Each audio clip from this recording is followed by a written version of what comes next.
I spent a lot of years trying to learn the tricks and the technicalities of trade negotiations in the WTO. And I remember in December when we had this stalemate in the WTO, there was practically no NGO or farmer group in Geneva. And we were wondering what happened. And when we went to Poznan for a brief interaction with the climate change negotiations, we found out all of them were there in Poznan. Everybody was shifting to climate change issues. So by force of circumstance, being a farmer leader, we are forced to study very carefully what is happening to this topic. Otherwise, other people might start deciding for the farmers. What is happening in areas like Asia, for example, in terms of climate change, there is much more unpredictability in the weather. This year, for example, we had a very short summer, but quite intense summer. But the rains came very early. And then we had a spate of very strong typhoons, but very localized. So it's not like before where you could predict when the rains will come and then farmers will plant. Now the rains are very unpredictable, and sometimes the change in the climate is very localized. It's not very widespread, but there are certain areas that are hit by extreme events. So that makes it a little bit more difficult for farmers. And this is the reason why the issue of adaptation is very important. Before the climate aggravates and becomes even more unpredictable, we should start preparing. I thought I would just contribute a few ideas and some concerns from the farmer's perspective on the issue of adaptation. The first point I wanted to share with you was the fact that the farmers were poor before climate change came into the discussion. Okay?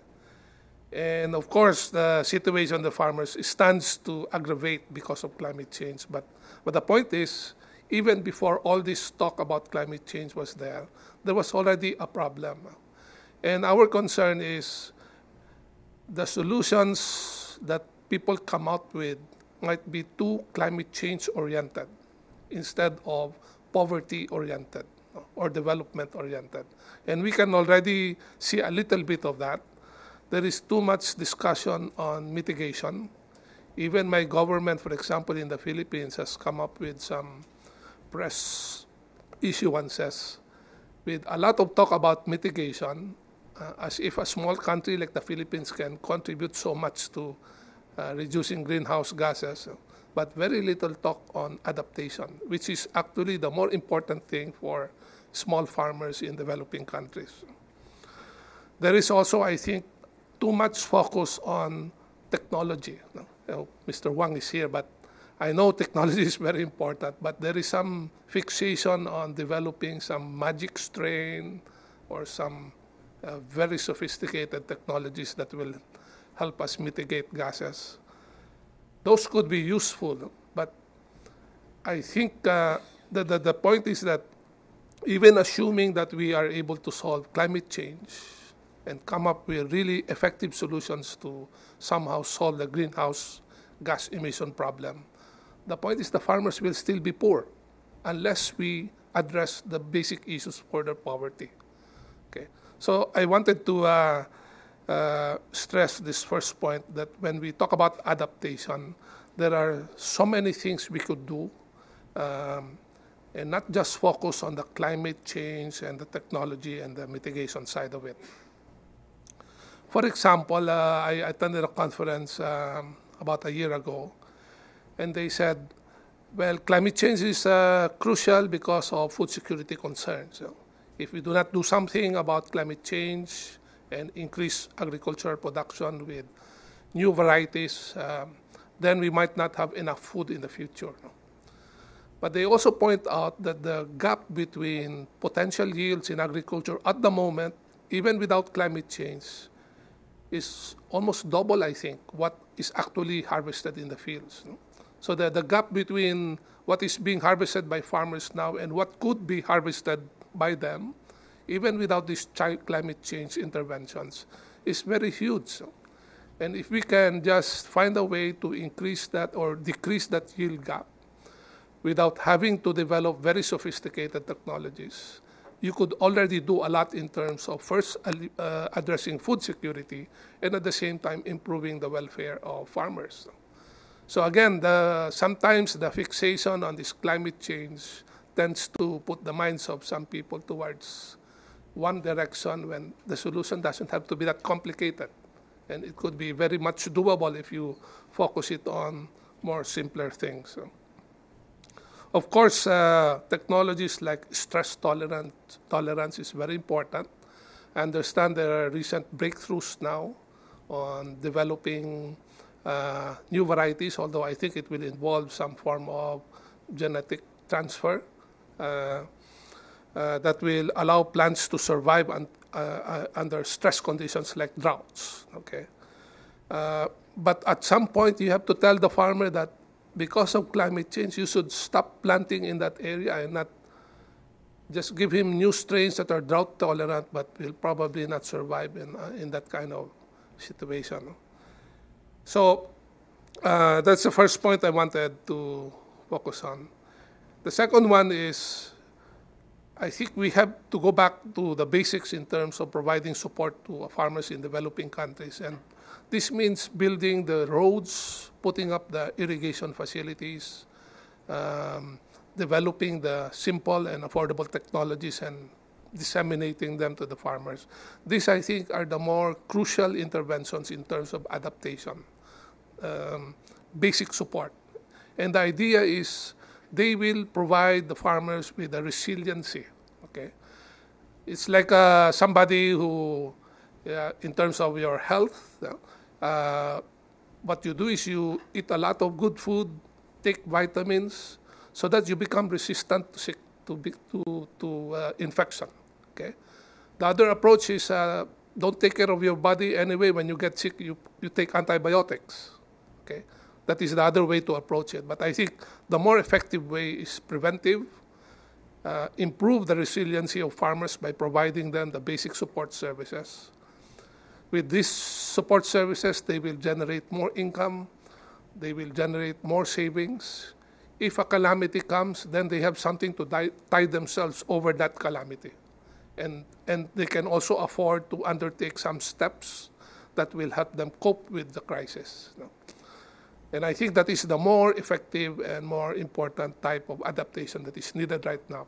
Again, a lot of these adaptation measures or basic support services are needed not only because of climate change, but because of the prior problems of poverty and underdevelopment in developing countries. So doing your homework in terms of providing support services addresses the problem of poverty. At the same time, it prepares the farmers to cope with climate change. Yeah. Beyond the very sophisticated solutions that are also being offered.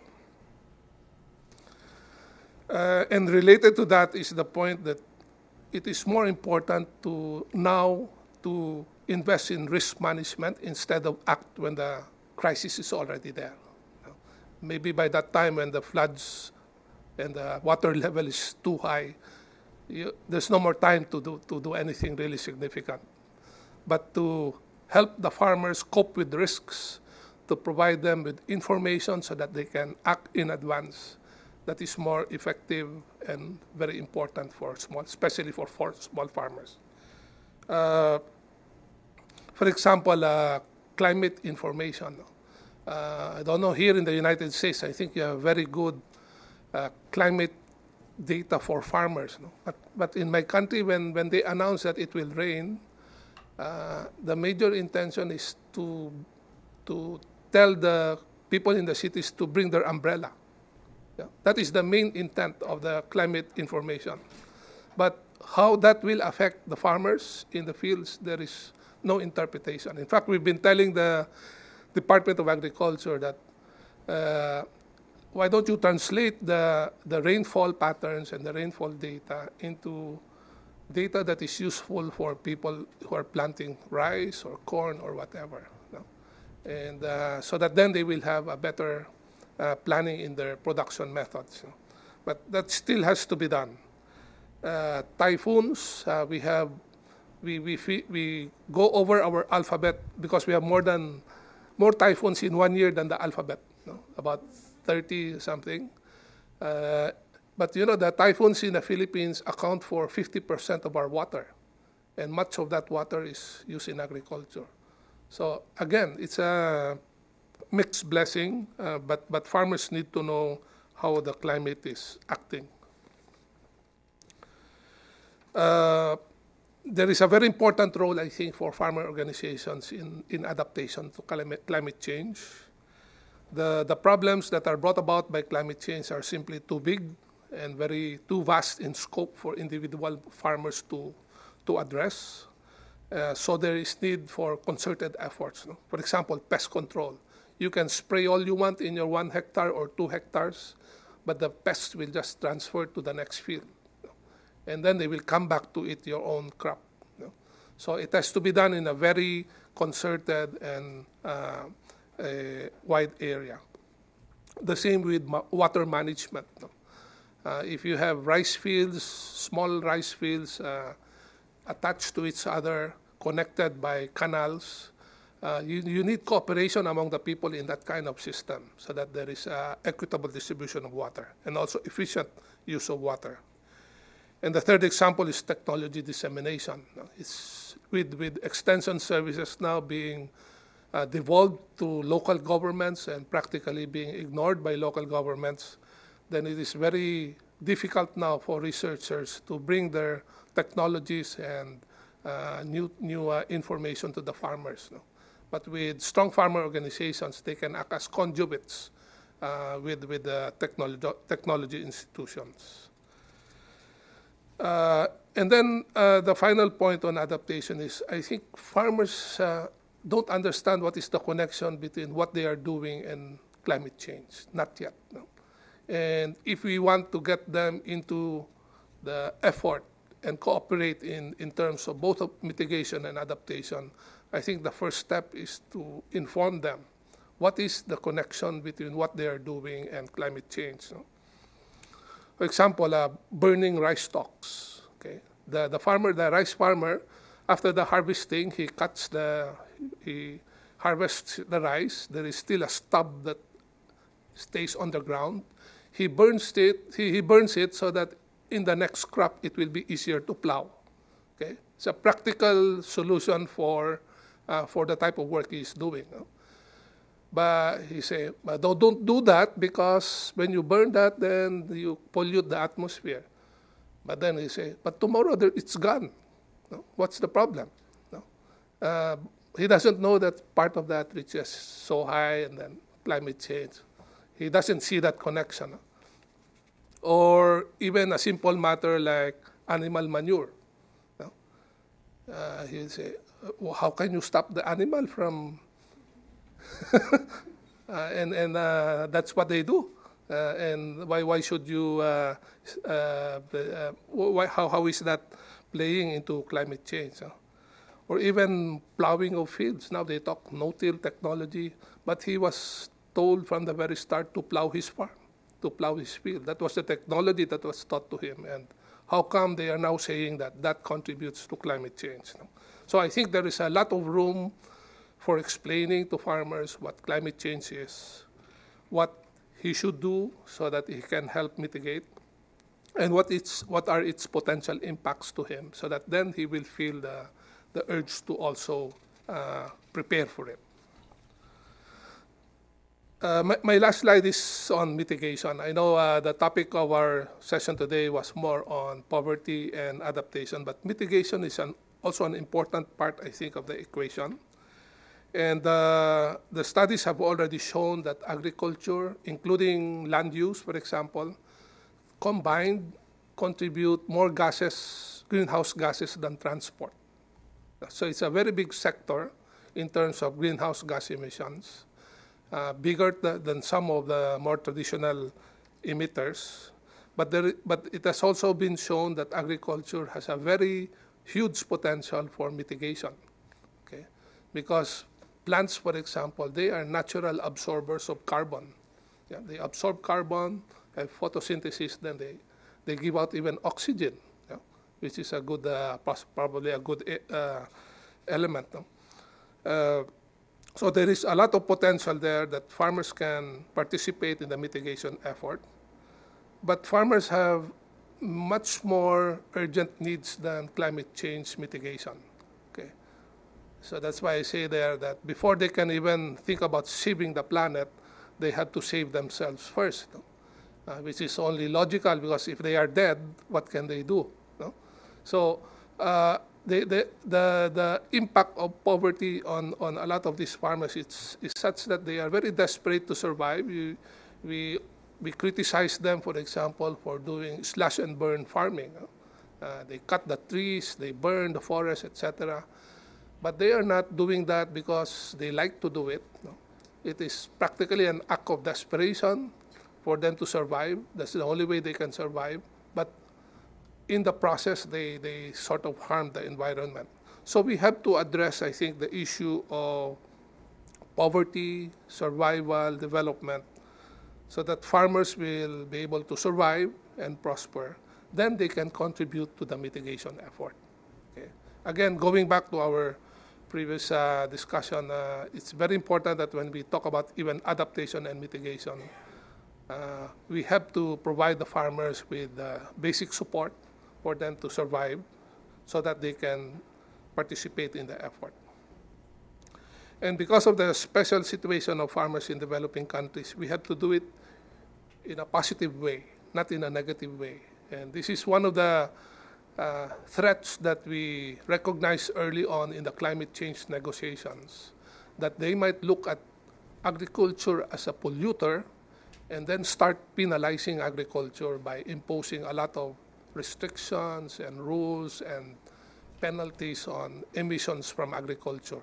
We were afraid that that would happen in the climate change negotiations if we were not careful, especially because the agricultural lobby in a lot of developing countries is very weak. But I think now a lot of the discussions are veering towards a system where agriculture will be incentivized instead of penalized, and I think that is a good approach towards agriculture. But there is also a lot of room for changing the rules in the negotiations, because right now a lot of the small things that small farmers can do in terms of mitigation are not recognized by the Kyoto Protocol and by the negotiations. And because of that, they cannot be eligible for incentives under the CDM, for example, the Clean Development Mechanism. I understand under the Clean Development Mechanism, you have to have thousands of hectares to sell a unit of carbon credit, no? Which is totally not accessible to small farmers in developing countries. No? But what if a small group of farmers puts up a biogas plant, for example, to convert the manure into methane and use it to make power? That kind of effort right now, I understand, doesn't comply with or isn't eligible for incentives under Kyoto Protocol. Okay, and I think even small, I think afforestation, not cutting the tree or planting trees. There are some problems with how you have it accredited and awarded or provided incentives under the current rules. So it's very important, I think, that first the governments will recognize that there is a story, for example, now from Australia that a lot of the grazing land in Australia, the farmers are complaining because the government forced the farmers there not to touch certain areas of their grazing land so that they could preserve them, and then they were able to get some carbon credits from those areas without providing any incentives or compensation to farmers. No? So we hope that will not happen. Of course, and then the issue of accessible reward systems, so that then climate change does not become just a threat to the farmers. It could even become an income for opportunity for additional income to them.